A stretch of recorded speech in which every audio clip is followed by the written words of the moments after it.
ബംഗളൂരു സ്വദേശിയായ ബീന റാവത്ത് ഒരു യാഥാസ്ഥിതിക ഹിന്ദു കുടുംബത്തിൽ നിന്നുള്ള വനിതയാണ്.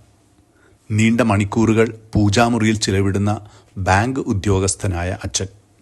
വീട്ടിൽ പൂജകളും ആചാരാനുഷ്ഠാനങ്ങളും മുറ പോലെ നടന്നിരുന്നുവെങ്കിലും അതിലൊന്നും ബീന അത്ര കാര്യമായി പങ്കെടുത്തിരുന്നില്ല. വിവാഹ ആലോചനകൾ പലതു വന്നെങ്കിലും വിവാഹ ജീവിതം യാഥാർത്ഥ്യമായില്ല. ഏത് അമ്പലത്തിൽ പൂജയിൽ പങ്കെടുക്കുമ്പോഴും പ്രാർത്ഥന കൂടുതലും നല്ല ഭർത്താവിനെ കിട്ടണമേ എന്നതായിരുന്നു. അങ്ങനെ ഇരിക്കുമ്പോഴാണ് അല്പം ഉയർന്ന കുടുംബ പശ്ചാത്തലത്തിൽ നിന്നുള്ള ഒരാലോചന വരുന്നത്.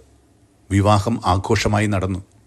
പക്ഷേ ആദ്യ ആഴ്ചകൾക്കുള്ളിൽ തന്നെ മനസ്സിലായി ഒരു വിധത്തിലും പൊരുത്തപ്പെടാനാവാത്ത ബന്ധമാണ് ഇതെന്ന്. സ്വഭാവ വൈകല്യങ്ങൾ നിറഞ്ഞ പല മുഖങ്ങളുള്ള ഒരു മനുഷ്യൻ.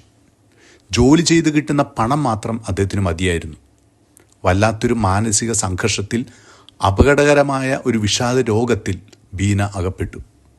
ജീവിതം കൈവിട്ടു പോകുന്നു എന്ന അവസ്ഥയിലേക്ക് എത്തിച്ചേർന്നു. ഒരിക്കൽ ജോലി കഴിഞ്ഞിറങ്ങി വണ്ടിയിൽ കയറാൻ തുടങ്ങുമ്പോൾ മറ്റൊരു വകുപ്പിൽ ജോലി ചെയ്യുന്ന, കാര്യമായി പരിചയമൊന്നുമില്ലാത്ത മരിയ എന്ന് പറയുന്ന ഒരു സ്ത്രീ ഒരു കാര്യം പറയാനുണ്ടെന്ന് പറഞ്ഞ് അടുത്തേക്ക് വന്നു. കയ്യിൽ പിടിച്ചുകൊണ്ട് അവൾ പറഞ്ഞു, ബീന, നിരാശപ്പെട്ട് ജീവിതം കൈവിട്ട് കളയരുത്. നീ മറിയത്തെ മുറുകെ പിടിക്കുക. നീ അന്വേഷിക്കുന്ന നിന്റെ അമ്മയാണ് അവൾ. ബീന അത്ഭുതപ്പെട്ടു പോയി. തൻ്റെ അവസ്ഥകളും മനസ്സിൻ്റെ വിങ്ങലുകളും ഉള്ളിലെ തേങ്ങലുകളും ഇവളെങ്ങനെ അറിഞ്ഞു? സ്നേഹം എന്തെന്നറിയാതെ ജീവിതം കയ്പ് നിറഞ്ഞതായി മാറുമ്പോൾ അമ്മയുടെ വാത്സല്യത്തിൻ്റെ മാറിൽ ഒന്ന് ചാരി നിൽക്കാൻ എത്ര കൊതിച്ചതാണ്. യേശുവിനെക്കുറിച്ചും ബൈബിളിനെക്കുറിച്ചും കേട്ടിട്ടുണ്ട് എന്നല്ലാതെ മറിയം ആരെന്നൊന്നും അറിയില്ല. പക്ഷേ തന്നെ ചേർത്തു പിടിക്കുന്ന ഒരമ്മ എന്ന ചിന്ത ഉള്ളിൽ ആശ്വാസത്തിൻ്റെ കുളിര് പകർന്നു. മരിയയുമായുള്ള കണ്ടുമുട്ടലും സംസാരവും തുടർന്നു. തന്നോടുള്ള സ്നേഹത്തെ പ്രതി തനിക്കായി ജീവൻ അർപ്പിച്ച ഒരു ദൈവത്തെക്കുറിച്ചുള്ള അറിവ് ബീനയ്ക്ക് പുതിയ വെളിപാടായിരുന്നു.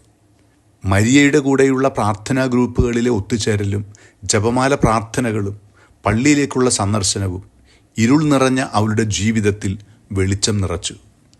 എല്ലാവരോടും ക്ഷമിക്കുവാനും പൊറുക്കുവാനും ജീവിതത്തെ തന്നെ മറ്റൊരു വീക്ഷണകോണിലൂടെ നോക്കിക്കാണാനും ബീനയ്ക്ക് കഴിഞ്ഞു. താമസിയാതെ മാമോദീസ സ്വീകരിച്ച് യേശുവിനെ ഉൾക്കൊണ്ട അവൾ പരിശുദ്ധ മറിയത്തിൻ്റെ അമ്മ മടിയിൽ ഇന്ന് സാന്ത്വനവും എന്തെന്നില്ലാത്ത സമാധാനവും അനുഭവിച്ചറിയുന്നു.